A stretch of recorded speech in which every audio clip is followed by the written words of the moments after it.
Bueno, en esta clase vamos a ver la teoría de la Gestalt. Como en forma de introducción, se sabe que en el siglo XX se supera la visión elementalista, asociacionista en el estudio de los procesos mentales. Se introduce un enfoque estructural en psicología a partir de algunos discípulos de Wundt, que son Max Wertheimer, Kohler y Kafka, y también Kurt Lewin. Lo que van a proponer es que los procesos mentales no van a poder descomponerse en sus elementos sin perder las propiedades que emergen al estudiar la totalidad. Entonces lo que van a hacer a partir de eso es introducir un debate cuestionando que los enfoques elementalistas son insuficientes comparados con los enfoques de tipo estructuralistas de la psicología. Bien, a partir de esto se va a adoptar un nuevo enfoque fenomenológico a partir del cual los datos de los fenómenos de la experiencia ordinaria van a ser el punto de partida para construir las estructuras conceptuales en la cual se van a encajar los datos de la observación. Ahora, en el mismo, los datos no tienen interés o una significación en particular, aunque es necesario que esté presente en la observación en la medida que sirve para probar o no una hipótesis. O sea, la experiencia ordinaria nos va a permitir construir conceptos y los datos que se obtienen de la observación van a ser los necesarios para poner a prueba estos conceptos. Los gestaltistas se van a remitir a la observación sencilla de los fenómenos y lo van a hacer con el objetivo de salir de los laboratorios de la introspección experimental y poner a prueba esas hipótesis. Recordemos que una de las cuestiones que sucedía con la introspección experimental y la psicología de Wundt es que Wundt planteaba que la psicología era puramente académica y no tenía uso. Entonces esas hipótesis no se ponían a prueba observando los fenómenos de la realidad. Otra cosa que va a hacer la teoría de la Gestalt es comprometerse con una visión molar de su objeto de estudio. Esto tiene que ver con esta idea de que tiene que observarse la totalidad del objeto o del fenómeno y no solamente sus elementos constitutivos y ver cómo se relacionan esos elementos entre sí. Lo que considera, como decíamos antes, es que hay un montón de fenómenos que emergen de esa totalidad que no pueden llegar a observarse si solamente tenemos en cuenta los elementos que constituyen esa totalidad. Bien, entonces, ¿cuáles son las primeras ideas que surgen o cuestionamientos con respecto a las ideas que existen sobre la percepción?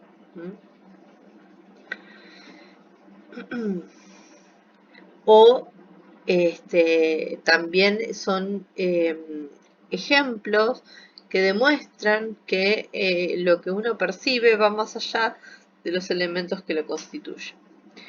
Un ejemplo es el del estroboscopio de Max Wertheimer, donde es un elemento donde no hay realmente un movimiento físico, sino que tenemos dos luces, ubicadas en dos lugares diferentes. Y lo que tienen es que hay una varilla y si se prende una luz o se prende la otra luz, va a proyectar una sombra diferente. Entonces, el tema es que el alternar en que se prenda una o la otra luz va a generar la persona que lo ve va a describir como que esa sombra se mueve. Ahora, ¿qué es lo que sucede en este caso? Que no hay un movimiento físico real. Lo que pasa es que solamente se prenden y apagan los focos de luz de manera intermitente. Pero sin embargo, el sujeto que es sometido a este experimento lo que va a hacer es ver que la sombra se mueve de un lado a otro. Ahora, esto se considera como un movimiento aparente, ¿no? Como que parece, como aparenta que la sombra va a moverse.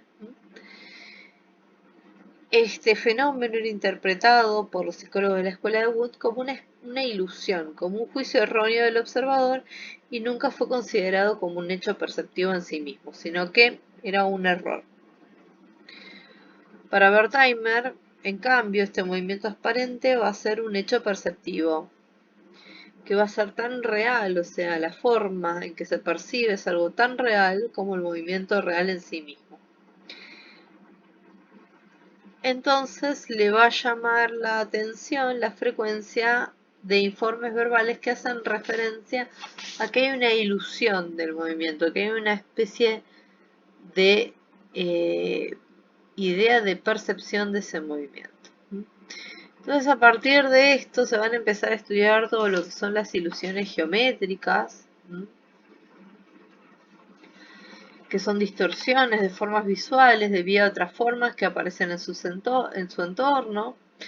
Estos también eran considerados errores de juicio e interpretación por parte del observador, ya que lo que se concebía hasta el momento era que la percepción de la disposición en el espacio tenía que estar determinada por la disposición geométrica que corresponde a los elementos de la figura. O sea, hasta ahora solamente se prestaba atención, o sea, se decía que la percepción estaba dada por los elementos que conformaban esa figura y no que de la manera en que estaban presentados esos elementos podrían llegar a generar otro tipo de percepción.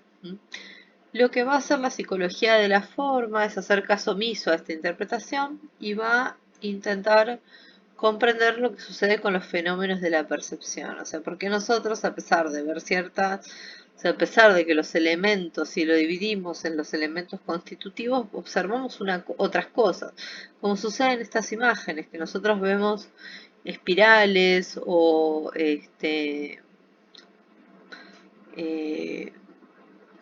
o cuadrados,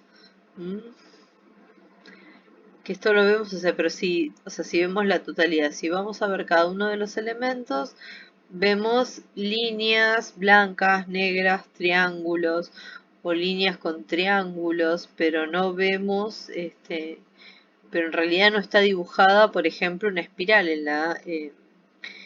esto en el caso de la imagen de la derecha, que ustedes ven a su derecha.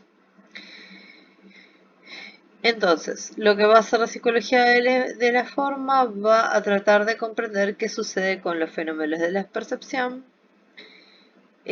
Sus observaciones se refieren desde un principio a esos conjuntos, a esas totalidades dentro de las cuales operan interacciones dinámicas y no copias fieles de estímulos físicos. Bien. Ahora, lo que va a ser como la frase de cabecera para la psicología de la Gestalt es esta frase de que el todo es más que la suma de las partes.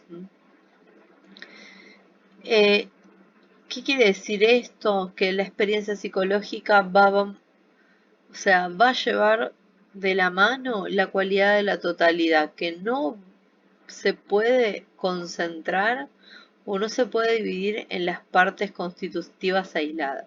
Si yo aíslo los elementos, no obtengo lo mismo que observando esa totalidad. Se va a imponer la inclusión, la coexistencia y la no agregación sucesiva de elementos. La totalidad se capta de una sola vez porque todo se da junto y de manera inmediata. Lo que van a proponer es esto. La percepción no va a ir percibiendo cada uno de los elementos y después va a construir algo, sino que la percepción va a captar todo junto de manera inmediata. Entonces eso va a dar una idea de totalidad. Va a ser la organización estructural global lo que va a determinar el lugar y el significado de cualquier parte componente. Y una misma sensación va a poder cobrar distintos significados según la totalidad a la que pertenezca. Por ejemplo, un sabor, un aroma, un gusto son estructurados a partir de la conducta en la que están incluidos y no a la inversa. En la vida cotidiana o sea, lo que se puede observar en la vida cotidiana es que la identidad molecular no existe, ¿no? Si no observamos, no dividimos cada sensación en diferentes elementos. Lo que esas sensaciones se van a tornar significativas siempre y cuando las tengamos dentro de lo que es la totalidad de la experiencia conductual. Lo que va a considerar la perspectiva de la Gestalt es que toda producción de la conducta, todo proceso psicológico implicado en una totalidad organizada y con significado, ya que lleva consigo una cualidad estructural que no puede reducirse a las partes que la componen. El propósito de la Gestalt va a ser estudiar la experiencia consciente como una totalidad organizada y significativa. Este término alemán de Gestalt va a ser apropiado para denominar a esta escuela, ya que significa forma, figura o configuración, que ahora, como vamos a ver también en el caso de la percepción, es algo muy importante. Y va a estar en oposición a cualquier tipo de análisis reduccionista de la experiencia psicológica. Utilizar este término da la idea de que la idea de forma, figura y configuración prima la visión de esta escuela. Bien, ahora, uno de los grandes aportes, o sea, una de las contribuciones más originales y valiosas que tiene la teoría de la Gestalt tiene que ver con la comprensión del fenómeno de la percepción visual. Bien, lo que va a decir que la experiencia perceptiva es una totalidad, a la cual la relación entre las partes que la componen tiene un significado a partir de ciertas leyes de composición de una estructura total o de una estructuración total de esa experiencia.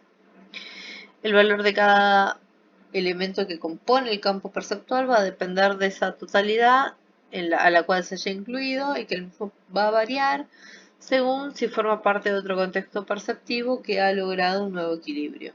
Lo que se percibe desde el inicio va a poseer una organización y una significación. ¿Cómo va a concebir las ilusiones? Como productos de ese equilibrio logrado entre la interacción entre fuerzas presentes en el campo actual temporal y espacial de la experiencia, y se va a oponer profundamente al innatismo. Bien. Un concepto importante que va a proponer la Gestalt para entender lo que sería la percepción, por un lado, es la hipótesis de isomorfismo. Esta hipótesis lo que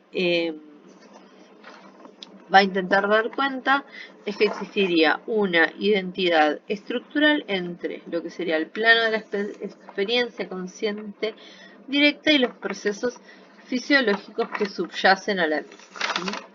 Entonces, lo que hace es que lo que propone esta hipótesis es que hay una relación punto por punto entre el estímulo externo y la imagen mental de ese estímulo, que dan por resultado una forma perceptiva que es una representación del mundo físico y no su copia fotográfica.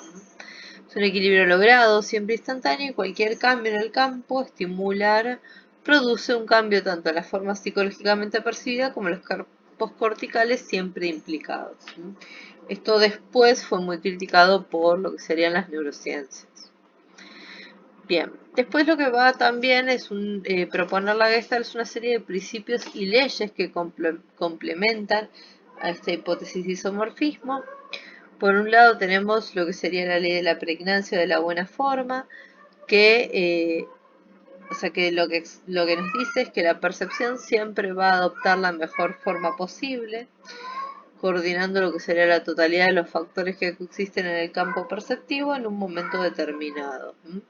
Acá, por ejemplo, tenemos un ejemplo donde tenemos unos círculos donde tienen unas partecitas blancas, y lo que tiende a ser nuestra percepción es construir un cubo a partir de los faltantes de esos círculos. Después tenemos lo que sería la ley de cierre o inclusión, que es una tendencia a percibir las formas o a completar esas formas, aunque los datos perceptuales estén incompletos, ¿no? Acá lo que tenemos son una serie de ángulos que, o sea, si nosotros vemos, en realidad tenemos pedacitos de ángulos, pero nuestra percepción lo que tiende es a unir estos ángulos y generar la idea de que acá hay un triángulo, ¿no? Cerrar estos espacios y percibir un triángulo. Después tenemos lo que será la ley de proximidad, que es aquello que está próximo en tiempo y espacio. Tiende a ser interpretado por nuestra percepción como que pertenece a, a un mismo conjunto o se está agrupando de forma significativa. Después tenemos lo que es la ley de figura-fondo, que nos va a decir que la organización de la percepción va a ser en función de un recorte que define una figura sobre un fondo. Como tenemos acá en esta imagen, depende si nosotros consideramos que la parte negra de la imagen es el fondo, vamos a ver un jarrón, mientras que si consideramos que la parte blanca es el fondo, vamos a ver dos caras, dos perfiles mirándose. Después tenemos lo que sería la ley de la semejanza, que hace referencia a que cuando tenemos elementos que tienen similar tamaño, color, peso y forma, vamos a tender a percibirlos como un conjunto o una totalidad. Bien, otro concepto interesante o otro concepto que toma la Gestalt es el concepto de campo, que lo toma desde de la psicofísica, o sea, toma como modelo la física para proponer su teoría. Lo que va a hacer es considerar a la realidad como una realidad psicofísica y va a obtener por un lado un campo psicofísico, que va a ser la experiencia actual, donde se producen los cambios en la experiencia perceptiva, los cambios en su totalidad o en su organización. Y por otro lado tenemos la teoría de campo, que significó detectar las reglas precisas que regulan las interacciones entre las partes que constituyen la totalidad de una experiencia. Según Kafka, uno de los teóricos de la Gestalt, la conducta va a ser considerada como un acontecimiento que se sucede en un campo psicofísico. Bien, bueno, y en forma de síntesis vamos a tener en cuenta que el enfoque que propone la Gestalt es un enfoque de tipo estructuralista, o sea, va a proponer que hay una estructura que es más allá de los elementos. Después, posteriormente, que la experiencia es una producción dinámica, que el campo dinámico siempre va a ser actual, es una postura también anti-empirista, y la metodología que va a utilizar es la de tipo fenomenológico.